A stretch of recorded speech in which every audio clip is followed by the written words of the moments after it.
Hi, இன்றைக்கி நம்ம வீட்டில் மீனை வறுக்க போகிறோம். வவ்வா மீன் எப்படி வறுக்கிறதுன்னு பார்க்கலாம் வாங்க. அடுப்பத்தை வச்சு தோசைக்கல்லில் எண்ணெய் ஊற்றி வச்சுருக்கேன். தோசைக்கல் நல்லா காஞ்சதும் கருவேப்பிலை ஒரு கொத்து அப்படியே வச்சுடுங்க. வச்சதுக்கப்புறம் மீனை வரிசையாக வச்சுக்கோங்க. அந்த கருவேப்பிலை மேலே படுற மாதிரியே கருவேப்பிலை மேலே படுற மாதிரி வரிசையாக வச்சுக்கோங்க. கொஞ்சம் நேரம் கழித்து அந்த கருவேப்பிலை கொஞ்சம் தீர மாதிரி வரும்.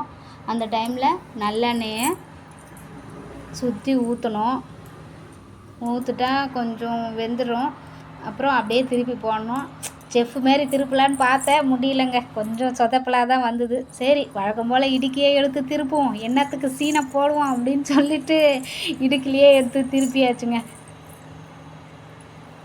4 சைடுலேயும் திருப்பி போட்டு நல்லா தீய வச்சாச்சு. தீய வச்சா வெந்துடுச்சுன்னு அர்த்தம். ஆமாம், எனக்கு தெரிஞ்சு வெந்துடுச்சு. அவ்வளோதாங்க, மீன் வறுவல் ரெடி ஆகிட்டு. இன்றைக்கி மீன் குழம்பு, மீன் வறுவல், ரசம். மெதுமாக எடுக்கணும், இல்லைன்னா உடஞ்சிரும். கேர்ஃபுல்லாக ஹேண்டில் பண்ணணுங்க இந்த மீனை மட்டும். வவ்வா மீன் வறுவல் ரெடி. ஓகே, பாய். நம்ம சேனலை சப்ஸ்கிரைப் பண்ணாதவங்க சேனலை சப்ஸ்கிரைப் பண்ணிக்கோங்க. தேங்க்யூ, பாய்.